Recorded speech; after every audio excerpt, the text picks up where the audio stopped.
So good morning, everyone. My name is Amy Ackerman, and I'm a commissioner on the San Francisco Commission on the Status of Women, and I'm a member of the Gender Equality Council. And I want to thank you all so very much for coming to our program today, Honoring Progress, the 2013 Gender Equality Practices. And this is the first event in our 21st Century Workplace series.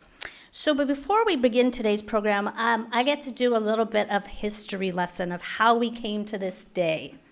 So in 1995, a number of women in the community, including some commissioners, attended the fourth Women's World Conference in Beijing, and they came back and they were talking about CEDAW.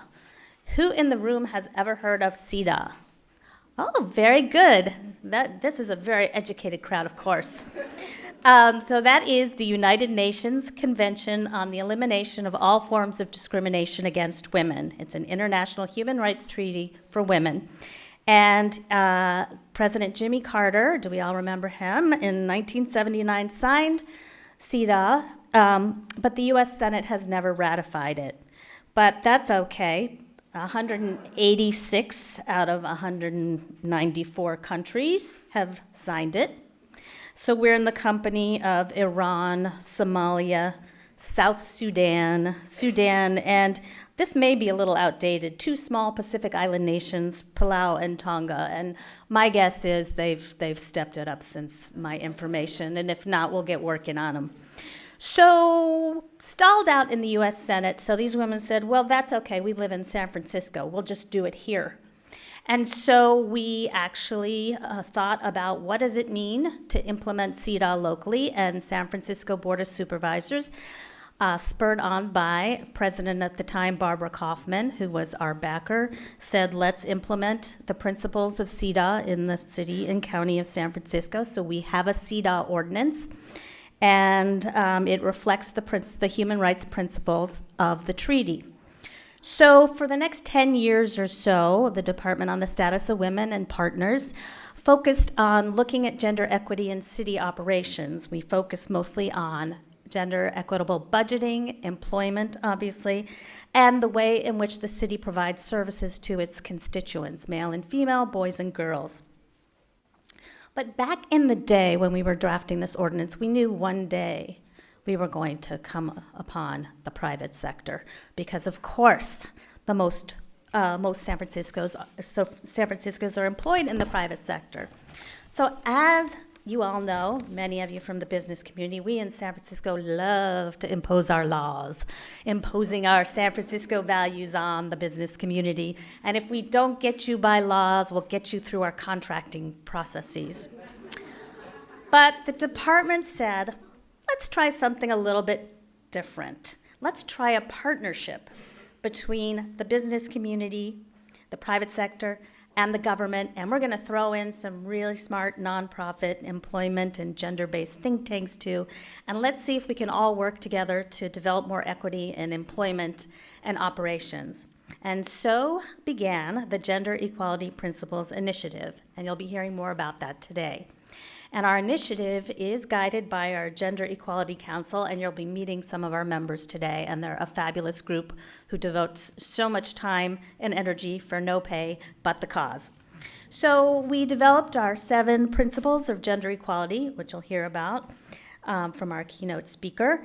And since that time, we've done a number of things. We have the principles, and on our website, we have benchmarks that companies can use to see how far they're reaching in achieving those principles. We have resources to help you achieve those principles, and we have a free gender equality assessment tool. And I know you're all going to want to go back to your offices and log on to our website and check it out, and you can see how well you're doing in this field. In addition to this, we've hosted quarterly roundtables for members of the community and the private sector on a whole variety of topics like work-life balance, sponsorships, supply chains, and marketing. And today, we're here to celebrate and share innovative practices that Bay Area companies have developed to work toward more gender equality. So we thank you all for coming today. We thank our companies for coming. We, even though we are a government, do understand that it's a competitive world out there. And we know that sometimes these practices are what makes the difference to making your company shine. So we thank you very, very much for sharing these for the greater good so that hopefully everyone can leave here being inspired and adopt new practices and maybe develop some new ones. So I want to introduce to you Dr. Emily Murase, who is the Executive Director of the Commission on the Status of Women. Emily, I'm going to turn it over to you.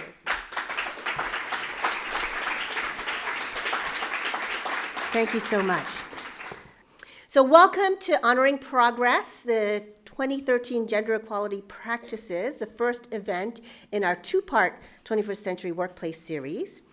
Today's event was developed by the San Francisco Department of the Status of Women, the Gender Equality Council, together with Calvert Investments, along with the Bay Area Council, and with support from the Institute for Women's Leadership and California Assembly member Phil Ting.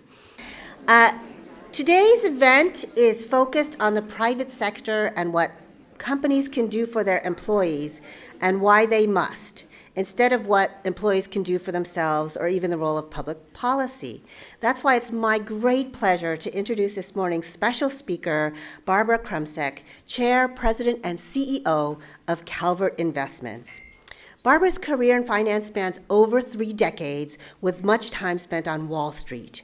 In 2013, she was recognized as one of Washington Business Journal's Power 100, Most Powerful Women by Washingtonian Magazine, and won the Private Sector Woman of the Year Award from Financial Women's Association of New York.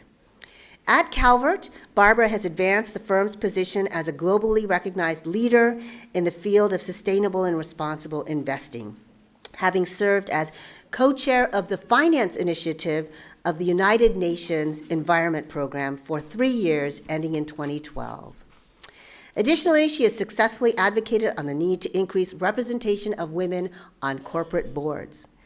Under her leadership, the Calvert Women's Principles were created in 2004, marking the first global code of corporate conduct focusing exclusively on empowering, advancing, and investing in women worldwide. The principles were the basis for our own gender equality principles. In 2010, Barbara received our CEDAW Women's Human Rights Award for Corporate Leadership. We're so excited to have her back with us. Please join me in welcoming our friend and inspiration, Barbara Krumsiek.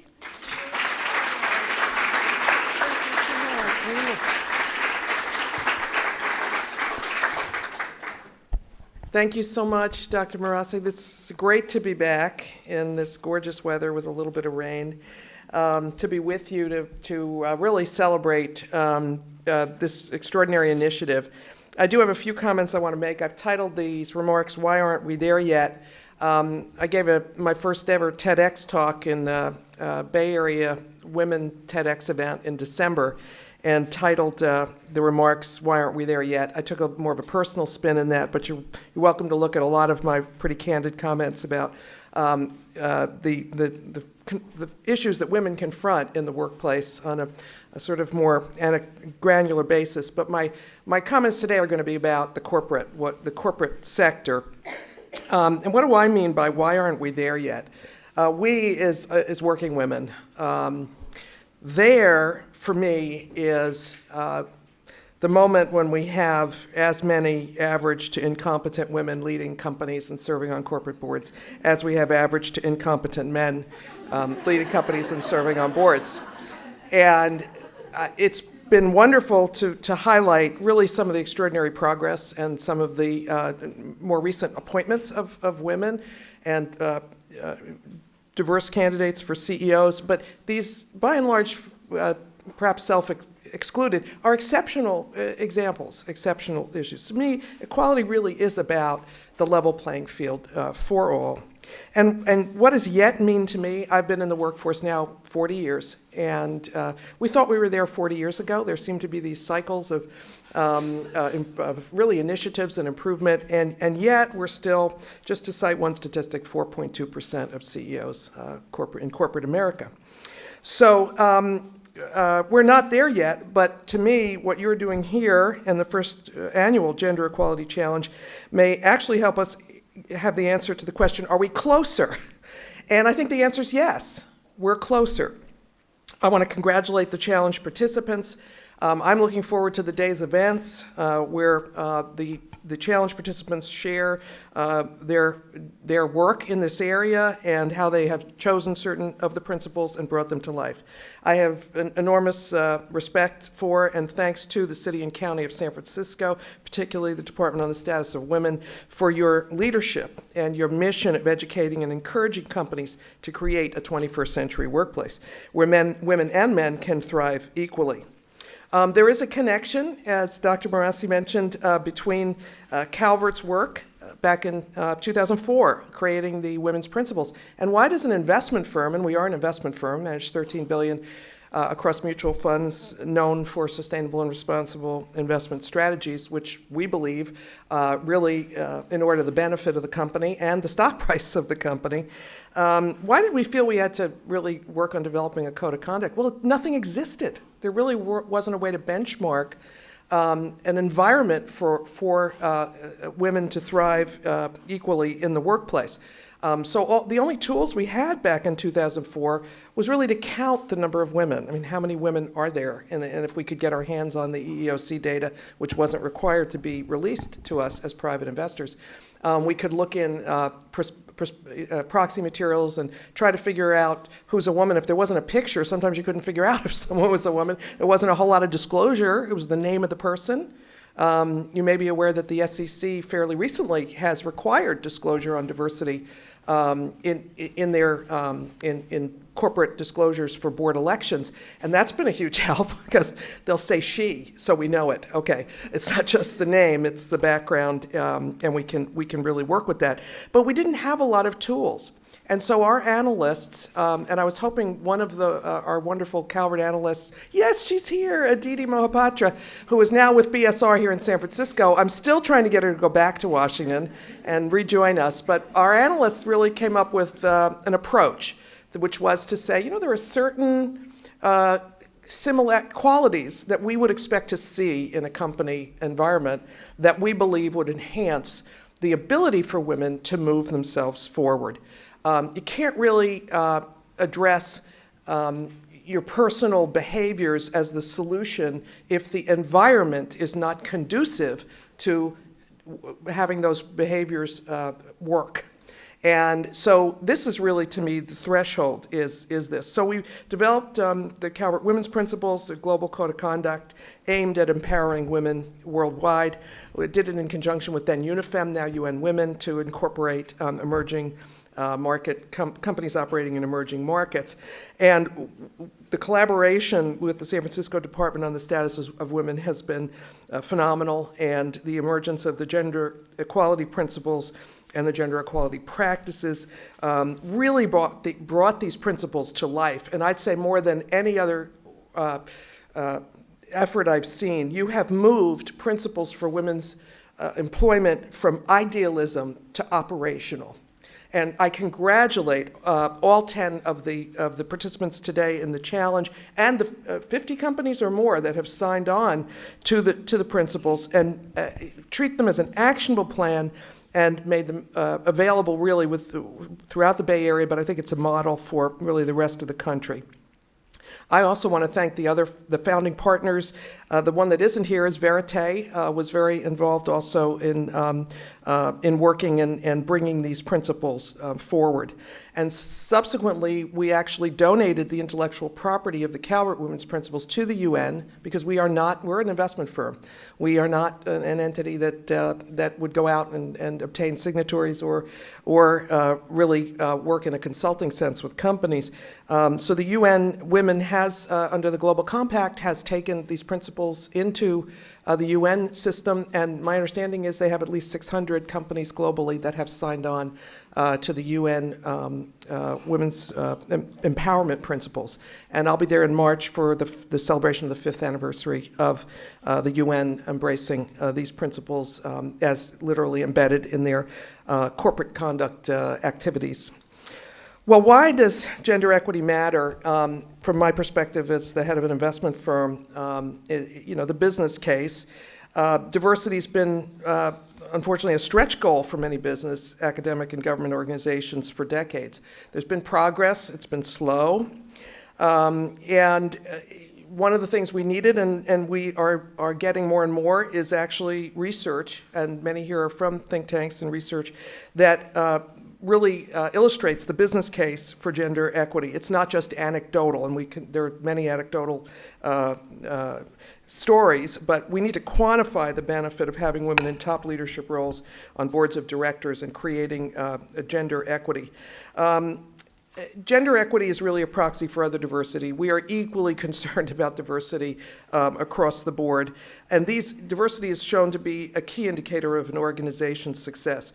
Organizations like McKinsey and Catalyst, that's here today, have put out papers about stock performance of companies that have higher representation of women on their boards, and they've outperformed in terms of stock price. We know that having diverse leadership teams attracts a broader spectrum of talent, and enhances the organization's brand. One of my favorite studies, and Aditi used to help find these studies, sometimes before they were published. I think I talked about this one before it was actually published. The Haas School of Business in the Bay Area at UC Berkeley links women in leadership to greater success in sustainable business practices. Related initiatives in environment, social, and governance stewardship to the presence of more women on boards. Women can provide key insights in helping companies have a broad perspective in adapting to a changing planet and mitigating key risks in sustainability. And this is what we look for as investors. We don't just want companies that in the rearview mirror look pretty good, but those that are looking ahead and are planning for a future and a reduced carbon future and certainly a more diverse workforce future. The President's State of the Union address on Tuesday night certainly wowed me. There were a few themes. I do wish he'd said more about women. I don't know, if, a little bit more. But I was very pleased to hear him stress the importance of women to the economy. And he used the word embarrassment. It's an embarrassment that women make 77 cents on the dollar for the same work that a man does. And in our business, we know that cumulative impact of this wage gap over a woman's lifetime can be as much as $400,000 of lost income. And what he didn't say, there's another good study that I really refer you to. There is evidence that when there are more women in top leadership positions and on the board, the wage gap narrows, in this particular study, from 81 cents to 91 cents on a dollar. This is real impact on women's lives. This study came out of University of North Carolina, and it surveyed over 10 million women and found that actually having a woman among the highest paid, and that is a disclosure item, top 5 paid people in public companies, you can look that up.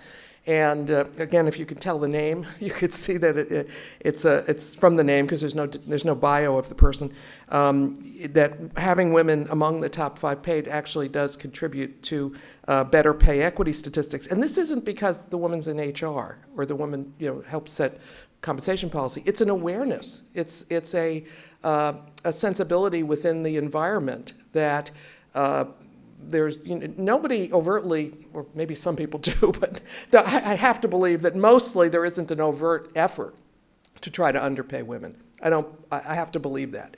So I think what we're really about is raising awareness and creating the tools and mechanisms for measuring and for evaluating. But I was mentioning to someone at coffee that how much those of us in the private sector, the Lilly Ledbetter Act, which is a very powerful act, it's expensive to implement. I mean, I run a company. I know the costs of compliance.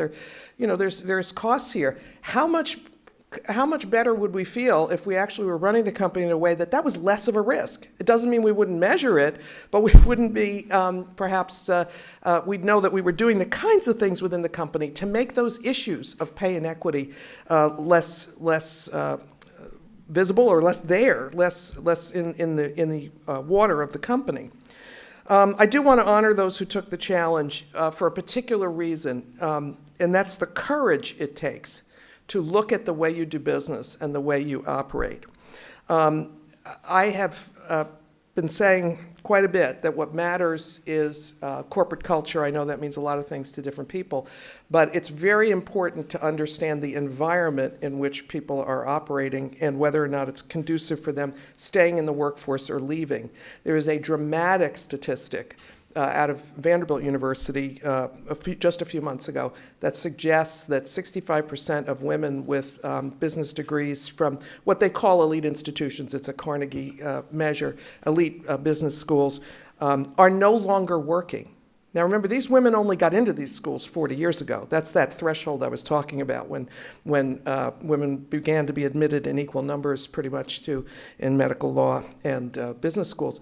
And yet 65% of women who have earned degrees from these institutions are no longer in the workforce. I think that's a dramatic hit to our competitiveness as a nation. So we need to understand corporate culture. These women are leaving mid-career. They're leaving in that messy middle. They are probably there through the meritocracy phase, and they haven't yet reached the leadership phase, but they're leaving in that messy middle. So how do we figure out how to create corporate cultures that are supportive for women?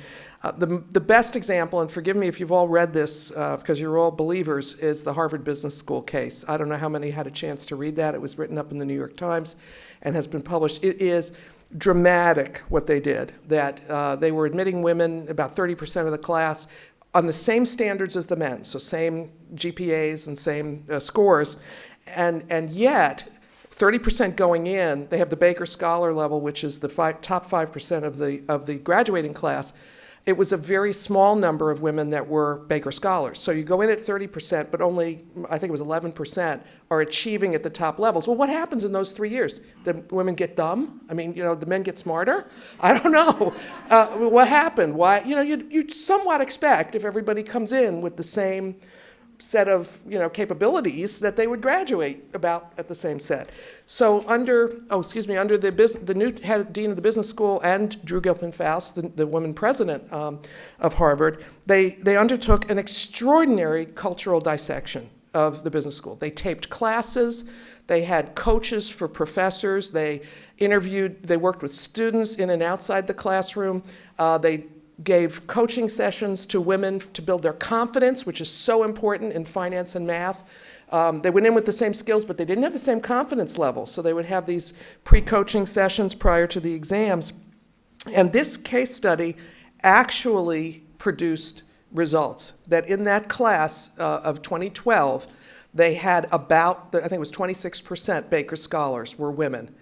What an intense dissection, though. Emotional, challenging, difficult. I mean, I think professors, well-meaning professors, had someone call them the night after the class and say, you have to realize what you were doing. And with all due respect to anybody from a hedge fund that's in the room, they were mostly calling on the guys from hedge funds and investment banks. And that's what they found. And these were well-meaning people. So, and they did do blind testing for the written tests, but for the classroom participation, they found some real gaps. So I urge you to read that study.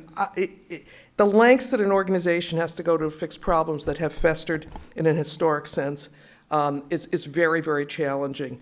And this introspection and change takes courage.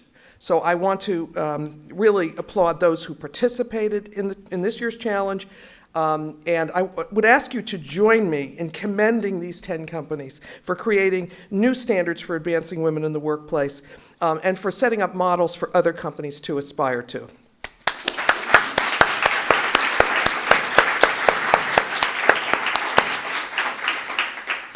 You have really distinguished yourselves as leaders in real-life strategies for advancing and empowering today's female workers. I do want to close with 4 suggestions that I think generally encompass both you as an individual, but also how you relate within the environment you work in. 1, stay informed about what matters to you, your business, your community, your world. Keep up with the research. It is unfolding at rapid pace, and these are wonderful insights to share and perhaps give your company a competitive advantage. 2, support one another. We still have to really strive to provide safe places for women to share business issues and problems, network in their industries, network broadly across industries, support women who are striving to do their jobs well, support men who are trying to bring a more balanced perspective to the table. Lend your support to those you feel need it, and you'll see that support come back to you, as we well know. 3, challenge the work culture in which you operate. this is really difficult, but sometimes it can be pointed out. I'll just share one example. In my mid-career phase, when my boss, and I was the only woman on my team at an investment firm in New York, set up an off-site planning meeting at a club location in Manhattan, and when I sought to find the restroom, I was told I had to walk 3 flights up to find it. And when I came, I said, does this club admit women? I was not familiar with the club, and it didn't. And we're not talking about 100 years ago. We're talking about 20 years ago. So I held my tongue during the meeting. I mean, again, you have to find your own ways of doing this. But certainly after the meeting, I went into my boss's office the next day, and I said, if our clients knew that we were conducting business meetings at a club like this, I'm not sure they would be that happy about it. We never had another meeting at a single-sex club. I'd like to think these days are over, but they're not. I mean, we still need to be very aware and mindful. And my fourth point, I have to say this because I'm with Calvert and we're an investment firm, invest in women, invest in companies that show great progress in their support for women. That investment in sustainability and in companies that are signatories and are advancing the role of women in their companies, I believe the evidence will continue to show that these are better investments and that these companies will thrive relative to competitors in an increasingly challenging global marketplace.